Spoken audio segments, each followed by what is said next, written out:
नमस्कार, मैं चुनचुन कुमार। स्वागत है झारखंडी हिंदी न्यूज पर। चलिए जानते हैं आज की छोटी बड़ी सभी महत्वपूर्ण खबरों को। आज की पहली और बड़ी खबर की बात करें तो कांग्रेस एमएलए इरफान अंसारी ने मंत्रियों के काम पर खड़े किए सवाल, कह दी बड़ी बात। झारखंड मुक्ति मोर्चा और कांग्रेस में खींचातानी के संकेत मिल रहे हैं। जामताड़ा से विधायक डॉक्टर इरफान अंसारी ने हेमंत सोरेन मंत्रिमंडल में शामिल कांग्रेस कोटे के मंत्रियों के परफॉर्मेंस पर सवाल खड़े कर दिए हैं। इरफान अंसारी ने कहा है कि कांग्रेस कोटे के मंत्रियों का कामकाज ठीक नहीं है। प्रदेश कांग्रेस प्रभारी आरपीएन सिंह और प्रदेश कांग्रेस अध्यक्ष राजेश ठाकुर इसका आकलन कर फैसला लें। इरफान अंसारी ने दावा किया है कि उनके साथ कई और विधायक हैं जो चाहते हैं कि मंत्रियों के कामकाज का आकलन हो और फिर नए लोगों को मंत्रिमंडल में जगह मिले। इरफान के मुताबिक इन मंत्रियों को काफी मौका मिल चुका है और अब समय आ गया है कि नए लोगों को भी काम करने का मौका दिया जाए। अगली बड़ी खबर की बात करें तो पेट्रोल डीजल की बढ़ती कीमतों के बीच झारखंड के राज्यपाल का नए विकल्पों पर जोर, कहा ऐसा कर सकते वैज्ञानिक। पेट्रोल डीजल की बढ़ती कीमतों के बीच झारखंड के राज्यपाल रमेश बैस ने बगैर किसी लाग लपेटे के बड़ी बात कह दी है। कहा कि पेट्रोल डीजल की कीमतें लगातार बढ़ रही है, लोग इलेक्ट्रिक वाहन की ओर बढ़ गए हैं। ऐसे वक्त में नए आविष्कार बड़ा बदलाव ला सकते हैं। वैज्ञानिकों को नए विकल्प और आविष्कार पर काम करने की जरूरत है। नए विकल्पों को लेकर उम्मीद जताते हुए कहा है, कई बार अखबारों के माध्यम से यह पता चलता है कि एक सामान्य से मिस्त्री ने पानी से चलने वाली गाड़ी का आविष्कार कर दिया है। अगर एक सामान्य मिस्त्री ऐसा कर सकता है तो क्या वैज्ञानिक ऐसा नहीं कर सकते हैं? अगली बड़ी खबर की बात करें तो धनबाद कोर्ट में राष्ट्रद्रोह के तहत एक्ट्रेस कंगना रनौत के खिलाफ शिकायत वाद दायर, 20 को होगी सुनवाई। पद्मश्री अवार्ड से सम्मानित अभिनेत्री कंगना रनौत के खिलाफ धनबाद कोर्ट में शिकायत वाद दायर की गई है। यह शिकायत वाद पांडरपाला निवासी सामाजिक कार्यकर्ता इजहर अहमद उर्फ बिहारी की तरफ से दायर की गई है। इसमें कहा गया है कि फिल्म अभिनेत्री कंगना रनौत देशद्रोह व भारत को नीचा दिखाने वाला बयान दिया है। इजहार ने अदालत से निवेदन किया है कि अदालत धनबाद थाना को कंगना रनौत के विरुद्ध प्राथमिकी दर्ज करने का आदेश दे। इस मामले की अगली सुनवाई 20 नवंबर को होगी। अगली बड़ी खबर की बात करें तो प्रधानमंत्री नरेंद्र मोदी का तोहफा, 7,000 से अधिक गांवों को दी जाएगी 4G मोबाइल फोन कनेक्टिविटी।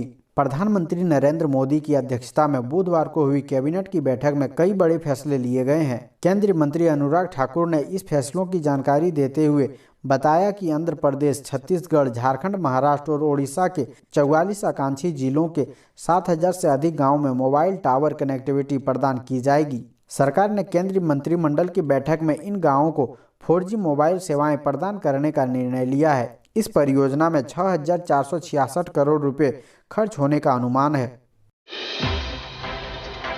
अगली बड़ी खबर की बात करें तो 60 लाख रुपए की लागत से बन रहा कोल्ड रूम, सब्जी व मछलियों को रखा जाएगा सुरक्षित। रामगढ़ जिले के पतरातू प्रखंड अंतर्गत बीचा हरिहरपुर व खाकी पंचायत में कुल 60,12,000 रुपए की लागत से 3 अलग अलग कोल्ड रूम यानी शीतगृह तैयार कराया जाएगा। प्रत्येक योजना 20,04,000 रुपए में पूरी की जाएगी। इस योजना को cold room for vegetable and fish नाम दिया गया है। इसमें सब्जियों के साथ साथ मछलियाँ रखी जाएगी ताकि सब्जियों व मछलियाँ ज्यादा समय तक ताजी रहे। वैसे ग्रामीण विकास विशेष प्रमंडल रामगढ़ की इस योजना को पूर्ण करने की जवाबदेही रांची जिला के संवेदकों को दी गई है। अगली बड़ी खबर की बात करें तो मनीष उरांव ने कहा, लोकतांत्रिक व्यवस्था को कमजोर करना चाहती हेमंत सरकार। भारतीय जनता पार्टी लोहरदगा कार्यकारिणी की बैठक बुधवार को बख्शी डीपा स्थित जिला कार्यालय सभागार में जिला अध्यक्ष मनीष उरांव की अध्यक्षता में की गई। बैठक की शुरुआत पार्टी के संस्थापक पंडित दीनदयाल उपाध्याय एवं डॉक्टर श्याम प्रसाद मुखर्जी जी के चित्र पर माल्यार्पण एवं पुष्प अर्पण वंदे मातरम गीत के साथ की गई। बैठक में पूर्व के कार्यक्रमों की समीक्षा एवं आगामी कार्यक्रमों की योजना बनाई गई। कार्यक्रम के दौरान जिला अध्यक्ष श्री उरांव ने कहा कि झारखंड कांग्रेस एवं जेएमएम की सरकार भ्रष्टाचार को बढ़ावा एवं अपने खजाने को भरने के लिए पंचायत चुनाव को बार बार टाल रही है। यह सरकार पंचायत चुनाव के परिणाम को लेकर डरी हुई है, क्योंकि पंचायत चुनाव में झारखंड की जनता जिस प्रकार से छला है, व्यवस्था एवं अधिकारियों से वंचित रखा।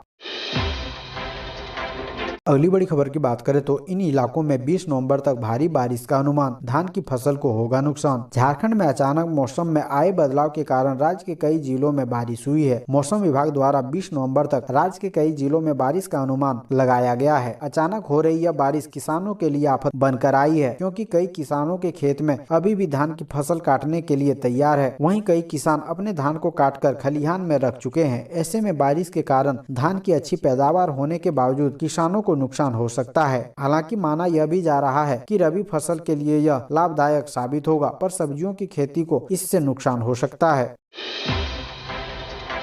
अगली बड़ी खबर की बात करें तो सरकार ने लिया बड़ा फैसला। इस योजना के तहत अब हर बुजुर्ग को मिलेगी पेंशन। सामाजिक सुरक्षा योजना के तहत झारखंड सरकार ने संचालित पेंशन योजनाओं में एपीएल तथा बीपीएल कार्ड की बाध्यता खत्म कर दी है। इसे यूनिवर्सल पेंशन स्कीम का नाम दिया गया है। 60 साल से ज्यादा आयु वाले प्रत्येक श्रेणी के वृद्ध, निःशक्त एवं निराश्रित, जिसमें विधवा, एकल, परित्यक्त महिलाएं इस पेंशन योजना के दायरे में आएंगे। लाभुकों के लिए केवल एक सीमा यह है कि वे इनकम टैक्स पेयर की कैटेगरी में नहीं आते हों। महिला बाल विकास एवं सामाजिक सुरक्षा विभाग द्वारा ऑफिशियल रूप से यह खबर दी गई है।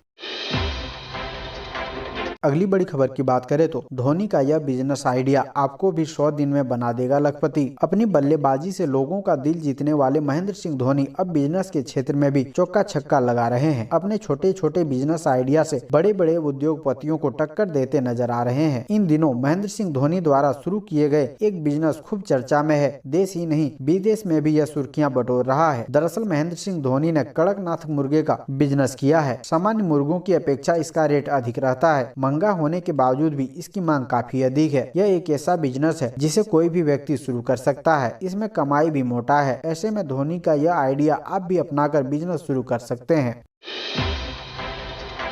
अगली बड़ी खबर की बात करें तो झारखंड के शहरी क्षेत्रों में पानी हुआ महंगा, 50% तक बढ़ा वाटर टैक्स। राज्य सरकार की नई जल नीति के चलते वाटर कनेक्शन का शुल्क 14 गुना तक बढ़ गया है। वाटर टैक्स में भी 50% तक की वृद्धि हुई है। इस फैसले का जोरदार विरोध हो रहा है। बुधवार को रांची की मेयर आशा लकड़ा की अगुवाई में विभिन्न संगठनों से जुड़े लोगों और रांची नगर निगम के पार्षदों ने राजभवन के सामने धरना दिया। इसके पहले मंगलवार को भी मेयर, डिप्टी मेयर और पार्षदों ने नगर निगम के मुख्य द्वार पर प्रदर्शन किया था। आंदोलित संगठन सरकार से जल कर नीति वापस लेने की मांग कर रहे हैं।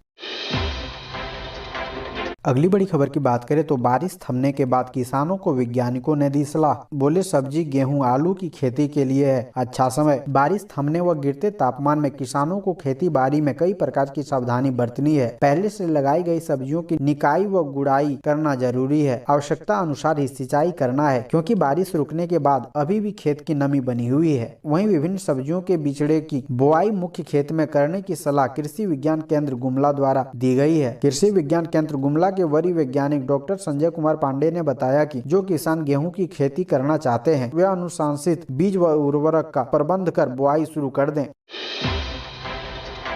अगली बड़ी खबर की बात करें तो आलोक साहू ने कहा, यूनिवर्सल पेंशन योजना लागू करना राज्य सरकार का महत्वपूर्ण कदम। लोहरदगा जिले के राजनीतिक कार्यकर्ता आलोक कुमार साहू ने झारखंड सरकार के द्वारा देश की पहली यूनिवर्सल पेंशन योजना जो लागू किया है उसका स्वागत करते हुए कहा कि झारखंड सरकार का यह सराहनीय कार्य है। अब सरकारी सेवा में अस्थायी रूप से नियोजित और आयकर अदा करने वाले परिवारों को छोड़कर अब 60 वर्ष से अधिक आयु के सभी वृद्धजनों को पेंशन मिलेगा। पहले कोटा सीमित था, अगर कोई बुजुर्ग की मृत्यु हो जाता था तब उसके स्थान पर दूसरे को समावेश किया जाता था। साथ ही साथ वैसी महिला जिसकी उम्र 18 से या उससे अधिक हो और उसका पति उसका परित्याग कर दिया हो तो भी 1000 रुपए पेंशन दिया जाएगा, तथा एकल महिला जो 45 वर्ष या उससे अधिक वर्ष हो उसको भी पेंशन मिलेगा। सरकार एपीएल और बीपीएल कार्ड की वैधता समाप्त कर दी है।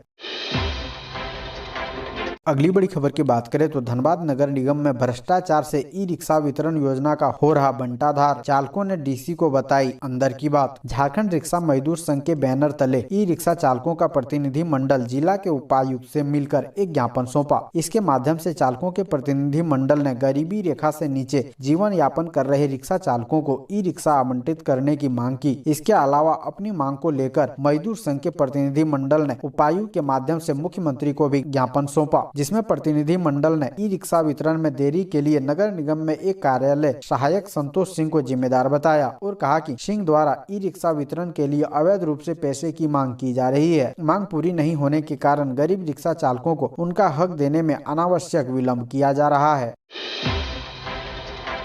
अगली बड़ी खबर की बात करें तो 1 करोड़ का इनामी नक्सली किशन दा की पत्नी शीला मरांडी को मिर्गी का दौरा पड़ा, रिम्स में भर्ती। 1 करोड़ का इनामी नक्सली प्रशांत बोस उर्फ किशन दा की पत्नी शीला मरांडी को मिर्गी का दौरा पड़ा। सांस लेने में भी परेशानी हो रही है, उसे रिम्स में भर्ती किया गया है। सुरक्षा के दृष्टिकोण से उसे रिम्स पेइंग वार्ड के पहले तल्ले के कमरा नंबर A3 में रखा गया है। रिम्स के उपाधीक्षक डॉक्टर शैलेश त्रिपाठी ने बताया कि उन्हें मिर्गी सांस की समस्या के साथ साथ कमजोरी व अन्य समस्या भी है। इसके बाद मेडिसिन विभाग के डॉक्टर विनय उसकी जांच कर रहे हैं। उन्होंने बताया कि फिलहाल उसकी स्थिति ठीक है, जांच की रिपोर्ट आने का इंतजार किया जा रहा है। अगली बड़ी खबर की बात करें तो लोहरदगा में 2 नक्सलियों ने किया सरेंडर, मुख्य धारा में लौटने की जताई इच्छा। झारखंड को नक्सल मुक्त बनाने के उद्देश्य से राज्य सरकार द्वारा सरेंडर पॉलिसी नई दिशा के तहत बुधवार को प्रतिबंधित उग्रवादी संगठन माओवादी के सब जोनल कमांडर विष्णु यादव नगेशिया व एरिया कमांडर आकाश नगेशिया ने सरेंडर किया। दोनों नक्सलियों ने जिले के DCSP व CRPF कमांडेंट सहित अन्य सीनियर अधिकारियों के समक्ष सरेंडर किया। समर्पण नीति के तहत दोनों को 1-1 लाख रुपए व पुनर्वास की व्यवस्था करने की बात कही गई। माओवादियों द्वारा सरेंडर करने के बाद लोहरदगा DC दिलीप कुमार टोप्पो व SP प्रियंका मीना ने इसे बड़ी उपलब्धि बताई। अगली बड़ी खबर की बात करें तो डॉक्टर ने कर दिया गलत इलाज, मानगो का रोहित हो गया दिव्यांग। मानगो में एक डॉक्टर की लापरवाही सामने आई है। मामला बढ़कर थाना तक पहुंच गया है। आरोपित डॉक्टर के खिलाफ साक्षी थाने में शिकायत दर्ज कराई गई है। बुधवार को मरीज न्याय के लिए भाजपा नेता विकास सिंह के पास पहुंचा था। इसके बाद उन्होंने मरीज की आपबीती सुना। मानगो समता नगर निवासी संतोष कुमार ठाकुर के 11 वर्षीय रोहित कुमार अगस्त माह में गिर गया था। इस दौरान उसका हाथ टूट गया था। इसके बाद संतोष अपने पुत्र को लेकर Mahatma Gandhi memorial medical college अस्पताल पहुंचे, लेकिन यहां पर संबंधित डॉक्टर छुट्टी पर थे। 3 दिन बाद वो आते तब तक जख्म बढ़ जाता। बच्चा दर्द से तड़प रहा था। इसे देखते हुए स्वजन बच्चे को इलाज के लिए साक्षी के डॉक्टर M आलम के पास ले गए। इस दौरान डॉक्टर M आलम ने बच्चे का प्लास्टर कर दिया, लेकिन दर्द कम होने के बजाय बढ़ता गया। इसके कुछ दिन बाद जब रोहित का दर्द कम नहीं हुआ तो फिर से स्वजन रोहित को लेकर डॉक्टर आलम के पास पहुंचे। पीड़िता के स्वजनों ने कहा कि इस दौरान डॉक्टर आलम ने गलत प्लास्टर करने की बात स्वीकारी है। उन्होंने कहा कि प्लास्टर गलत हो गया है, मैं फिर से कर देता हूं। हालांकि तब तक काफी देर हो चुका था और बच्चा अब दिव्यांग हो गया है। अगली बड़ी खबर की बात करें तो मुख्यमंत्री के विधानसभा क्षेत्र से आंदोलन शुरू करने की रणनीति तैयार कर रहे हैं पारा शिक्षक। शिक्षा मंत्री जगन्नाथ महतो के साथ पारा शिक्षक संघ विधिवत वार्ता में तय समझौते का अनुपालन नहीं होना। वार्ता में तय समझौते के अनुसार 10 दिन के अंदर बिहार की तर्ज पर पारा शिक्षक सेवा शर्त नियमावली का प्रारूप न मिलना एवं मानदेय वृद्धि जैसे समझौते का पालन नहीं किए जाने से राज्य के पारा शिक्षकों का झारखंड सरकार से विश्वास उठ रहा है। झारखंड राज्य प्रशिक्षित पारा शिक्षक संघ जिला महासचिव अशोक चक्रवर्ती ने कहा कि वार्ता के 3 माह बाद भी शिक्षा मंत्री की ओर से कोई नियमावली लागू किए जाने की दिशा में कोई ठोस प्रगति नहीं होने से पारा शिक्षकों के बीच संशय पैदा हो गया है। संघ के प्रदेश अध्यक्ष सिद्दीक शेख ने कहा कि नया प्राथमिक विद्यालय शिक्षा मंत्री की ओर से नियमावली को लेकर तारीख पे तारीख मिलने से एवं राज्य के मुख्यमंत्री की खामोशी ने महंगाई की मार झेल रहे पारा शिक्षकों को आंदोलन करने पर मजबूर कर दिया है। अगली बड़ी खबर की बात करें तो झारखंड में इन लोगों की कटेगी बिजली, आपका बिल भी है बकाया तो हो जाएं सावधान। बिजली वितरण निगम राजस्व वसूली को लेकर आपूर्ति प्रमंडल रांची में सघन अभियान चलाएगा। बुधवार को राजधानी से लेकर सिमडेगा तक अभियान चला। सभी 10 प्रमंडलों के अंदर कार्यपालक अभियंता की निगरानी में 5 सदस्यीय टीम को इस कार्य में लगाया गया है। प्रत्येक टीम में कार्यपालक अभियंता, सहायक अभियंता, कनीय अभियंता एवं कार्यकारी एजेंसी के प्रतिनिधि होंगे। इस बार विभाग ने बड़े बकायेदारों को लक्ष्य करके 125 टीमों का गठन किया है। सभी डिवीजन में 10,000 से ऊपर के बकायेदारों का बिजली कनेक्शन काटने का निर्देश दिया गया है। जिन उपभोक्ताओं को भुगतान संबंधी आर्थिक परेशानी है उन्हें 3 किस्तों में भुगतान की सुविधा दी गई है। जो उपभोक्ता बिल नहीं मिलने की शिकायत करेंगे उनसे मौके पर बिल जमा करने का आग्रह किया जाएगा।